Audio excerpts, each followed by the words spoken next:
The regular season is heating up, new stars are emerging, and that means more opportunities to win up to 25 times your cash on Prize Picks, the most exciting way to play daily fantasy sports. Just select 2 or more players, pick more or less on their projection on a wide variety of stats, and place your entry. It's that easy. Let it fly to turn $10 into $250 with just a few taps. Easy gameplay, quick withdrawals, and injury insurance on your picks are what make Prize Picks the #1 daily fantasy sports app. Watch your favorite players and get paid doing it this basketball season. See your entries make progress during the game or make new entries for the second half in the fourth quarter. 3-pointers, assists, rebounds, and everything in between are yours for the taking. Join the Prize Picks community of more than 7 million players who have already signed up. Right now, Prize Picks will match your first deposit of up to $100. Just download the Prize Picks app and use code GET100. That's code GET100 on Prize Picks for a first deposit match of up to $100. Prize Picks. Pick more, pick less. It's that easy. Y'all keep listening to the music for a minute. The Apple event just wrapped up. I'm just seeing what happened.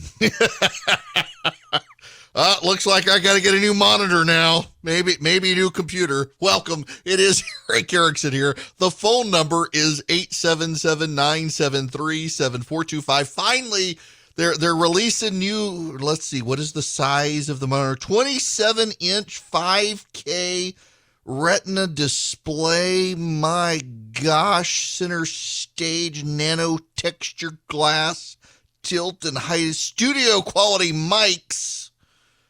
My goodness. Yeah. Oh, wait. No, that's the Mac Studio. Yeah, the Studio Display, $15.99. Oh, man. Wow. Wow.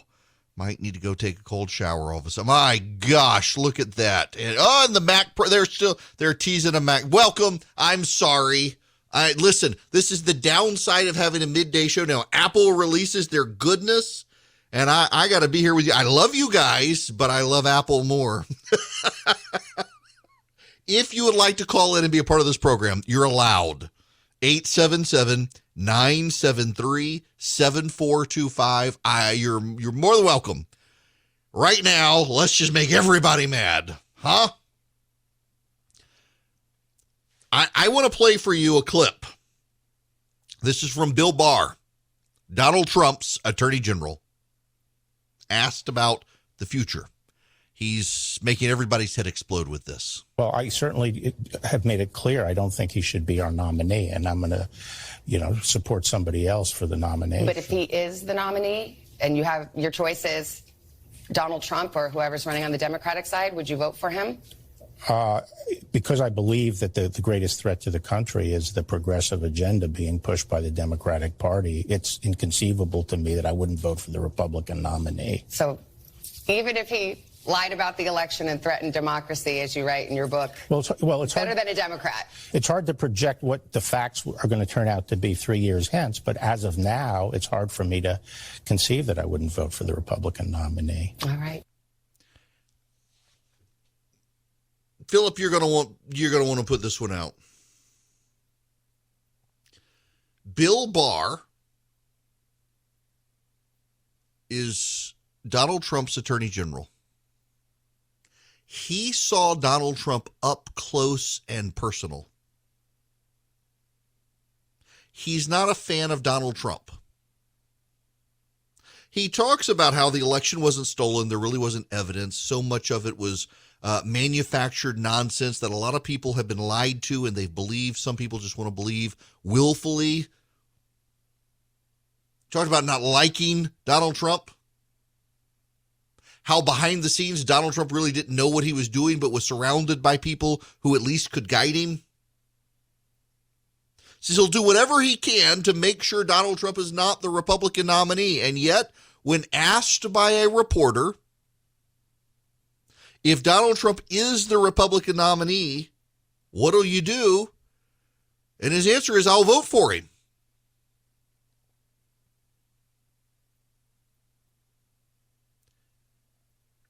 The Democrats, you would think they might do some self-reflection on this, and instead they're screaming about people like Bill Barr. They're screaming about people like me. In 2016, I was asked given the choice between Donald Trump and Hillary Clinton, who would you vote for? And my response was a bullet. Didn't vote for Trump. Now, a lot of the reasons I didn't want to vote for Donald Trump turned out not to be. I mean, the man was talking Planned Parenthood, praising him on the campaign trail. It's like, he's going to get in and he's going to be actually pro-abortion, even though he says, I was wrong about a lot of it. He proved me wrong. So 2020 comes, I vote for Trump. Have his family regularly on the program. I've been friends with Mike Pence for a very long time. I would prefer someone other than Donald Trump in 2024 myself. I still think character counts. In 2020, I could convince myself to vote for Trump because, it's very clear no one's going to vote third party. I did in 2016, and that guy turned out to be a huge idiot and a disappointment. It's going to be a Republican or a Democrat. So between a Republican or a Democrat, if I'm going to vote, and I'm going to vote, I'm not going to sit it out. Who am I going to choose? The Democrat or the Republican? I'm going to choose the Republican. And, there's never been any level of self-reflection from the Democrats on this. How could a guy like me who says character counts, who stood up to Donald Trump, who stood up to my listeners who were angry with me, some of them still are, who literally had people show up on my front porch to threaten my family, whose children were so bullied at school they had to move school, whose son got beat up because kids were telling my kids that I was destroying the country. Their parents hated me. My kids lost all of their friends at school, and I held my ground. My kids were chased through a store by a man yelling at them that their father was destroying the country. And I held my ground. And then I got to 2020, and I said, you know what? A lot of my fears about Trump, they've been relieved. I still think he has terrible character. I still don't care for the guy. I still wish we could do better. But at this point, it's between him and the Democrats, and I'm going with him. And you've got Bill Barr, the attorney general for Donald Trump, who does not like Trump, who has a poor opinion of Trump, who saw him up close and personal in a way you and I have not. Says he's unfit to be president, but if it's him or a Democrat, he's going with him. And the Democrats, I can't believe you would do that. How could you do that? As opposed to saying, oh my gosh, what have we done to make a whole lot of people think that we're worse than this guy who we see as a threat to democracy? Maybe it's because we see you as a bigger threat to our very existence. And you have no willingness to self-reflect on that. No willingness to think, what could we do? The Biden administration wants to spend billions of dollars on gender equity when Americans can't even fill up their car with gas. The Biden administration wants to bully people for accurately pointing out that a boy is not a girl and never can become one. The Biden administration wants to talk about gender equity, but put a boy in a girl's swimsuit, let him be on the girls' swim team, and you shut up, bigot, don't you say anything. The Biden administration still wants nuns to fund abortions. The Biden administration wants to cut an even worse deal with Iran than the Obama administration. Oh, it's bad, y'all. It's bad. Stuff's starting to leak out. It's bad that the Chinese and the Russians know more about what Biden wants to give to the Iranians than we do. The Biden administration, what we know based on leaks of people involved who are trying to warn everyone, is that the Biden administration is willing to get rid of sanctions on some of the worst backers of terrorism on planet Earth inside the Iranian regime. People who hang gay men by cranes to kill them, people who throw women into wood chippers, and people who fund terrorists. The Biden administration wants to get rid of sanctions on them and allow them to travel the globe freely. And yet they wonder why any of us would support Donald Trump. Now, I don't think Donald Trump should be the Republican nominee in 2024. I'm with Bill Barr for a lot of reasons. Chief among them, beyond the character issues and all of that, and the core competencies, is that if Donald Trump were to win, he could only be president for 4 years. Why spend an enormous amount of energy getting Donald Trump elected when the Constitution would prohibit him from serving a full 8 years. 4 years, that's maximum under the Constitution. He could not serve again. He couldn't serve another term. Why expend that much energy to get one man elected for 4 years? We have the potential to get somebody elected for 8 years who could fundamentally transform the country back to the way it should be by having 8 years to pick judges, 8 years to put people on the federal bench, 8 years to shape policy, 8 years to deregulate it, and 8 years to gut the deep state. Donald Trump, look at all the stuff Donald Trump did in 4 years. He would only have 4 more years when you could get a DeSantis or someone like that who potentially has 8 years to keep it going. But what's remarkable to me in all of this is that the Democrats are so upset by a guy like Bill Barr saying, yes, I would prefer Donald Trump because I think progressives, even though I saw all of this behind the scenes, even though I saw Donald Trump try to throw out the election, even though I saw Donald Trump try to manufacture a conspiracy, even though I saw all of his supporters lie about a stolen election and try to keep him in power, even though I saw what happened on January 6th, and I blame it on Donald Trump, the progressives are a bigger threat to America, and I would go with him. You would think maybe the Democrats would say, why does half the country hate us that much? Why does half the country think they'd rather this orange dude from Florida have 4 more years than give us a shot? Why? There's no self-reflection on their part. None whatsoever. No Democrat is out there thinking, why do they hate us that much? Because they're bigots and they should die.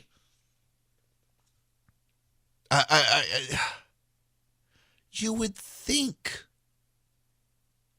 given people like Bill Barr, given people like me, given so many other Republicans who really don't care for Donald Trump, you would think the Democrats would think, maybe we should try to figure out why all of these people would still prefer him to us. And it's a damning indictment on them that they are incapable of doing that. It says way more bad about them than about Donald Trump that they can't do that.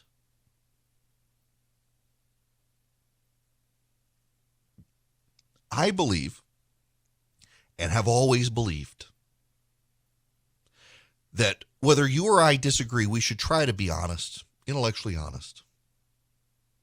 And I believe that as a Republican, an elected one in the past, as a conservative, someone who was once called one of the most influential members of the conservative movement, I believe I have an obligation to clean up my own side. I believe I have an obligation to police my own side. If I don't, the voters will. Rush Limbaugh and I used to have this was our ongoing conversation where we disagreed with each other on this lovingly, but we disagreed. I always told him, I was like, look, if someone comes in and says they're conservative and they're not, we have an obligation to call them out. Otherwise, we dilute what it means to be a conservative. I can't show up and call myself the King of England and expect people to give me that. But on the left now, you can show up and call yourself a girl, and if you don't believe it, shut up, bigot. We shouldn't be like this on the right. And Rush would take the position opposite me that it's not for us to clean up the conservative movement. It's for the conservative movement to clean up the conservative movement. And I just think I'm a part of it. I should do it. And we would always go back and forth on this issue and where do you draw the lines and stuff. But we always had this common agreement that if our side becomes the other side, we will absolutely say something. We believed in a robust conservative movement. My view, it's the unpopular view within the conservative movement, that we should police the conservative movement. And we should tell people, the hijackers of the movement who are coming in, no, you're not a conservative. Just because you like Donald Trump, I know a guy who calls me a moderate because I'm not a huge Trump fan. I'm pro-life, not open borders, strong defense, hard on crime, want more police, small government, A government so small you can drown into the bathtub if it gets out of hand. Low taxes. I mean, I can't think of the things where I'm a liberal on, although I've gotten a little more moderate on immigration. That's about the only thing. And yet this buddy of mine says that I'm moderate because I'm not a Trump fan. You shouldn't define the intellectual movement of the Republican Party based on the support of one man. But on the left, there's no policing at all. There's no moderation at all. There's no humility. There's no willingness to wonder, why would people who don't like Trump vote for Trump over us? Hillary Clinton never went to Wisconsin or Erie, Pennsylvania, and she lost. And the Democrats were so convinced of her winning and her righteousness, they couldn't conceive of the fact that her campaign screwed up, so they had to invent a mythology that the Russians stole the election for Donald Trump. They took bits and pieces of truth and they manufactured a lie that they still believe to this day. They're incapable of wondering, how could a guy like Bill Barr or an Eric Erickson, who's not a fan of Donald Trump, resolve to support him over the left? What about the left makes us do that? What can we fix? And they're never going to change. And you know what? That means if Donald Trump's the Republican nominee in 2024, he's probably going to win, given the excesses of the left under Biden. And who could blame people for voting for him? No one could. This hour of the program brought to you by First Liberty Building and Loan nationwide. If you are in charge of the finances of a small business, First Liberty can help your business grow. You need access to big loans. We're talking $750,000 and more. You need to reach out to First Liberty Building and Loan because they can help you, and they want to. They've been doing this since the early 90s, where a lot of big banks are saying, yeah, we're not going to help you. First Liberty is saying yes. FirstLibertyGA.com is the website. FirstLibertyGA.com. Tell them I sent you. Spend 10 minutes with them. You get all their contact info there, and see if they can help. Now, we got to move on. We got stagflation upon us. But before I get there, I want to play this clip from Joy Reid. Yes, that's right. I made Charlie cut up this clip. I feel like when I make him cut up the Don Lemon clips and the Joy Reid clips, that I got to play them because I need him to know that his effort of listening to these idiots was worth it. This is Joy Reid. Now, what we're seeing in Ukraine is absolutely the worst humanitarian crisis that Europe has seen in decades. But we haven't witnessed the same type of solidarity for the Yemenis as we do for the Ukrainians. We don't see historic sanctions or global campaigns, corporations like Airbnb and Netflix taking a stand. And this is not to say that we shouldn't care this much for Ukraine. Far from it. The point is we should also care this much for refugees and those facing occupation and war in the Middle East and Asia and Africa, too. The coverage of Ukraine has revealed a pretty radical disparity in how human Ukrainians look and feel to Western media compared to their browner and blacker counterparts, with some reporters using very telling comparisons in their analyses of the war. Now, listen, she's trying to make it a race thing, and I get that. It is absolutely true. It is honestly true, and I think we should acknowledge that there's some merit to her criticism.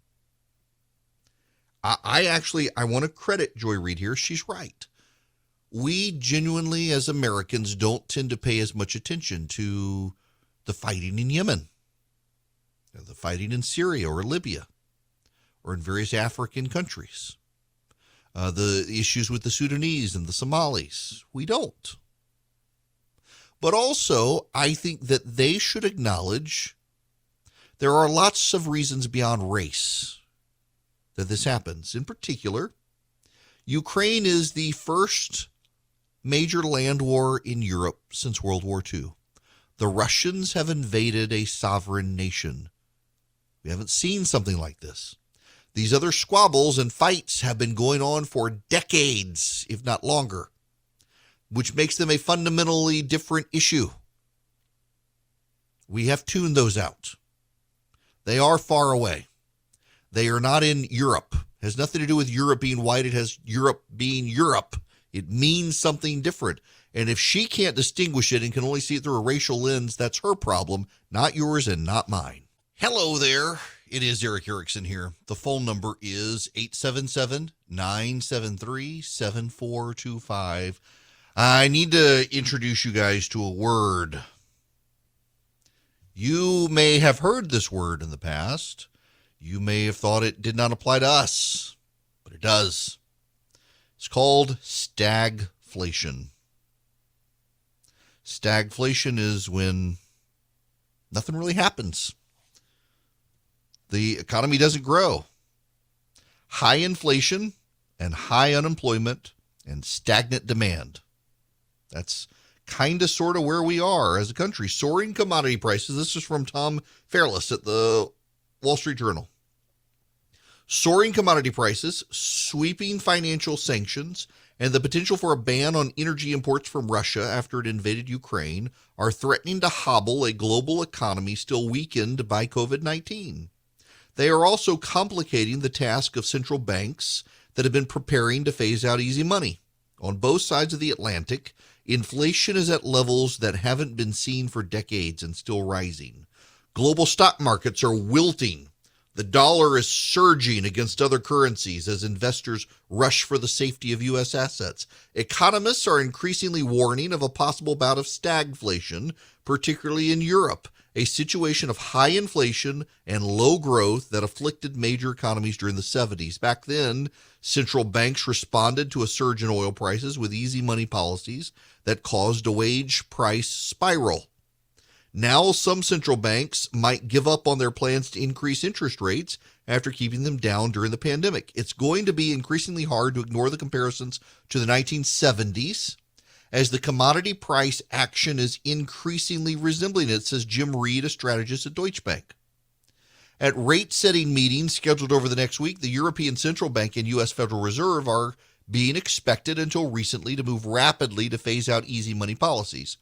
Both are now likely to be cautious, reflecting new economic risk. Fed Chairman Jerome Powell told congressional officials last week that Russia's invasion of Ukraine was likely to push up inflation and said he would propose a 0.25 percentage point interest rate increase at next week's meeting, effectively ending speculation over a larger 0.5 percentage point increase. We probably do need to raise interest rates, but there's more going on here as well. LME halts nickel trading after unprecedented 250% spike. That's the London Metal Exchange's LME. They have suspended trading in nickel. There was a 250% increase. It began to trade at over $100,000 a ton on Tuesday. That's today. This morning was overseas in the afternoon. The largest move came as investors and industrial users who had sold the metal scrambled to buy the contracts back after prices rallied because Russia is a major supplier. And the Chinese have been buying it up. And there's instability. You know, one of the problems with all of this is the Europeans import an extraordinary amount of gas from Russia and fertilizer and methanol and sapphire and rare earth minerals.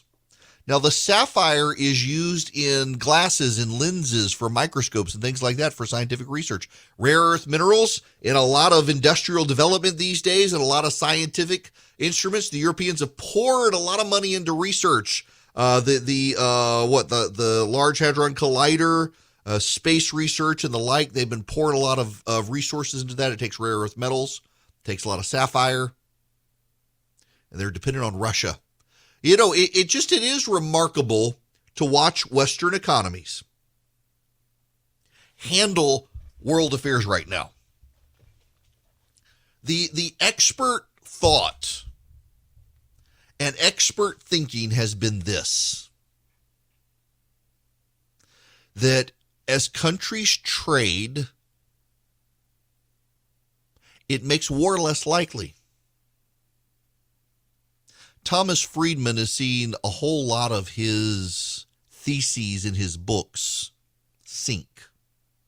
One of the things Thomas Friedman said is that countries that sell Big Macs, Don't go to war against countries that sell Big Macs. Not true. But after World War II, even during the Cold War, trade in Western countries and then expanding with the fall of the Soviet Union into former East Bloc countries became so expansive and the world stabilized so much, people kind of forgot. There's been a lot of outrage about Russia now and what it can and cannot do.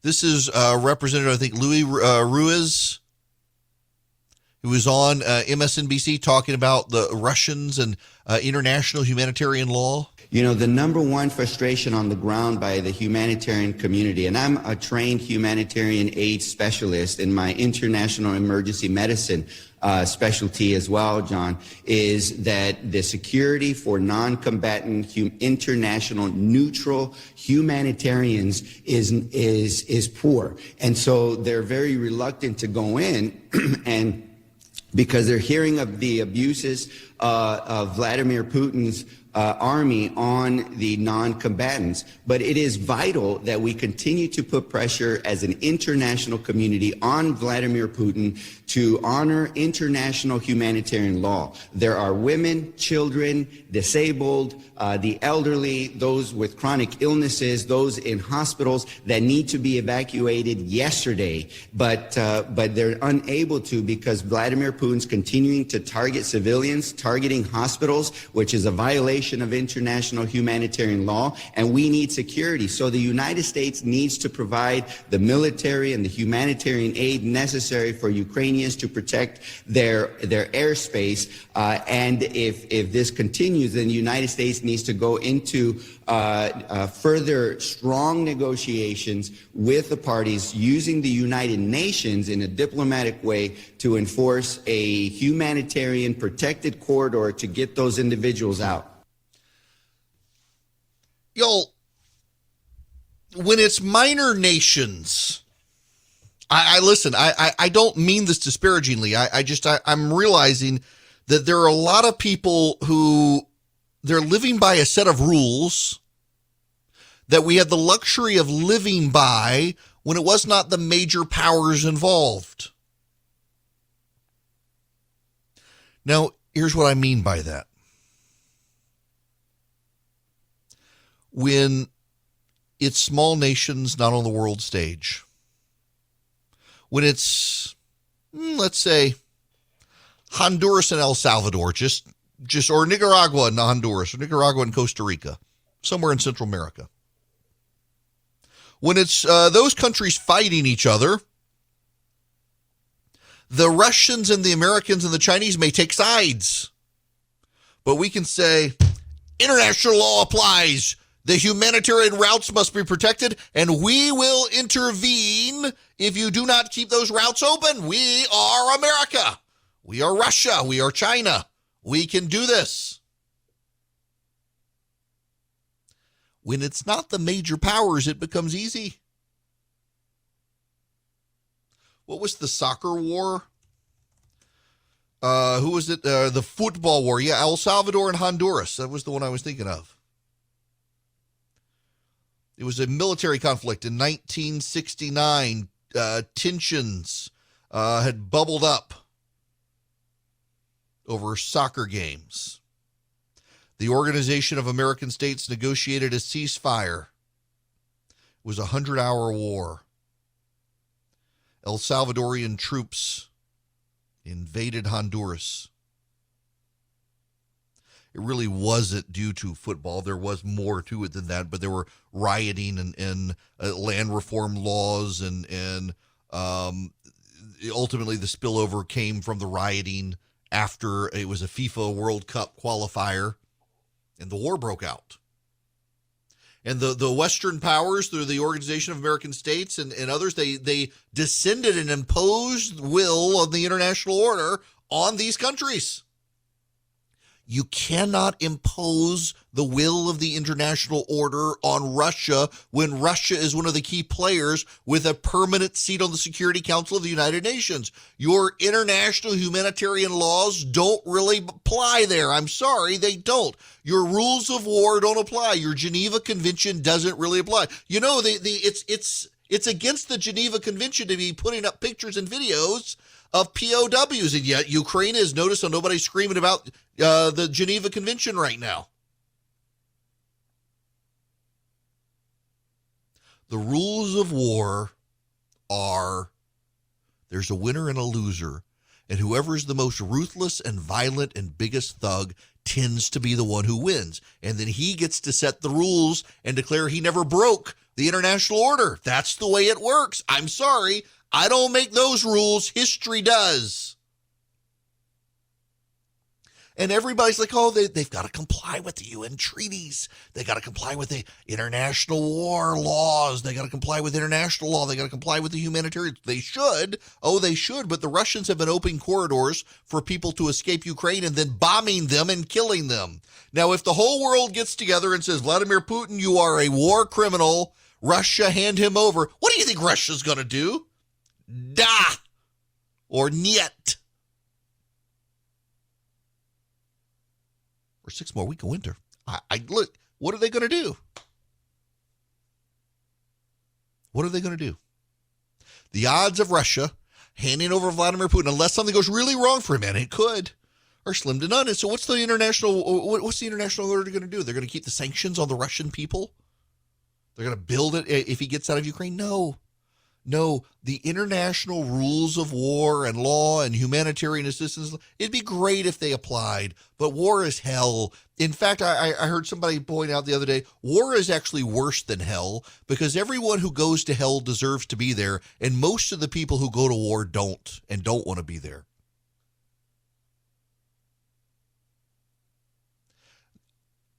We probably need to wake up and realize that the academic view of war is different from the real world view of war. All the time we have academics tell us the way things are or ought to be. In the real world, things are rarely that way. In the real world, there are bad guys and good guys, and evil is very real, and sometimes it's very nuanced. Sometimes evil doesn't seem evil to a good group of people who aren't bad guys. Sometimes life is more complex than the textbook and the academic lecture. It would be great if Russia would honor international law and humanitarian needs. It'd be great if they did. But if they don't, there's no one you can sue. You can't go to court and get an injunction against a military power at war. Can you imagine the Russians invaded? Oh, well, no, we got an injunction against you.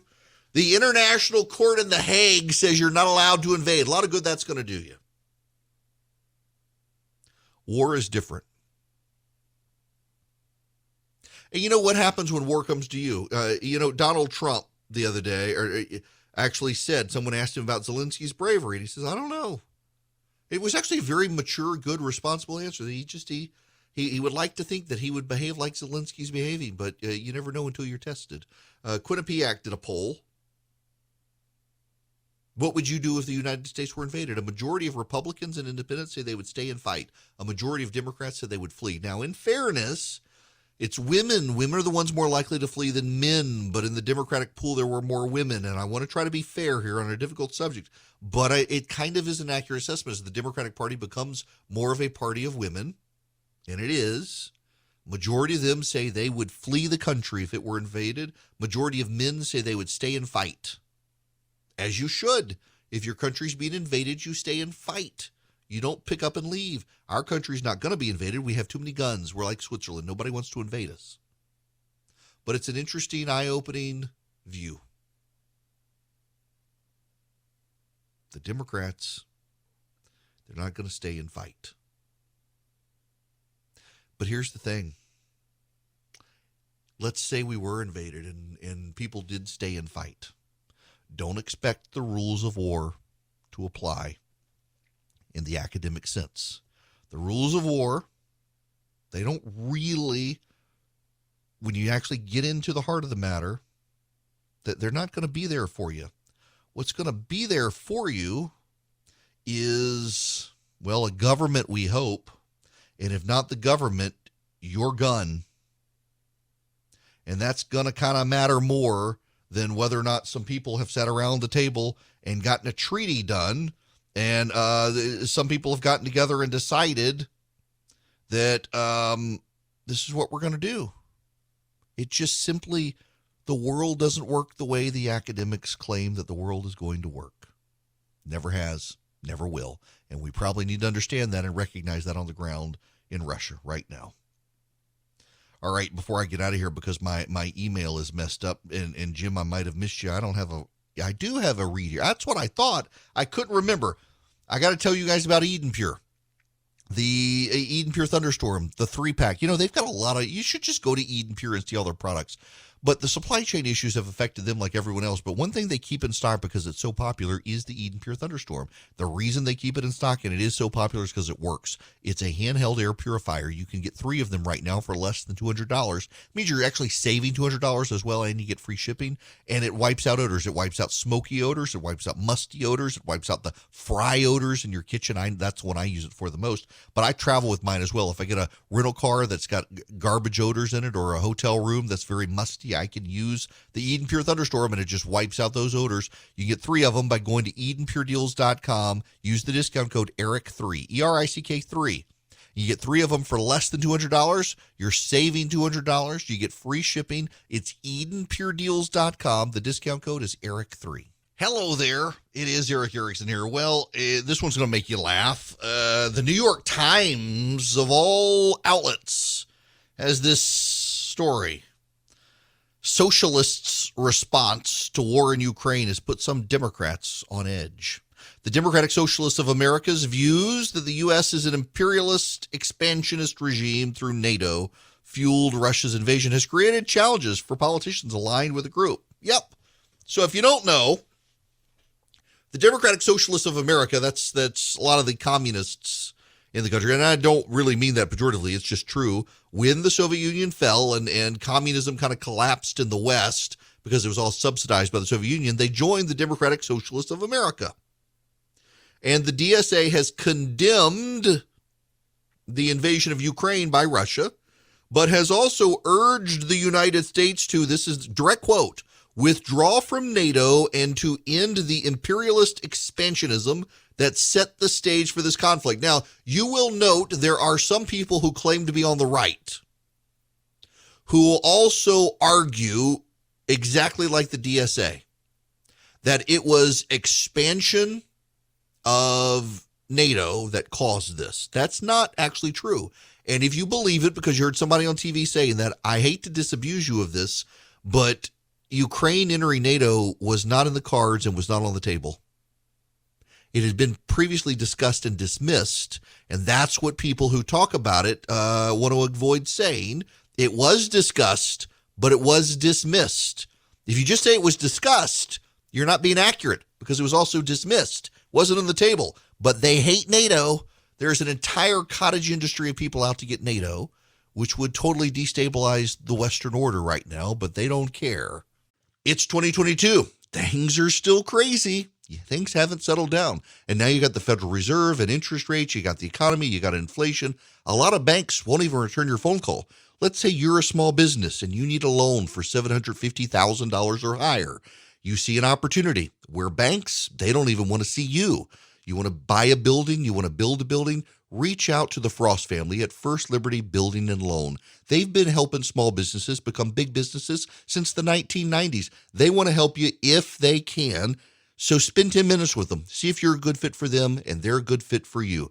Their website is firstlibertyga.com. That's firstlibertyga.com. Again, you need a loan, $750,000 or higher. You're a small business and you see an opportunity to grow. Share it with the Frost family and see if they can help you. Firstlibertyga.com. That's firstlibertyga.com. First Liberty Building and Loan can help businesses nationwide become bigger businesses.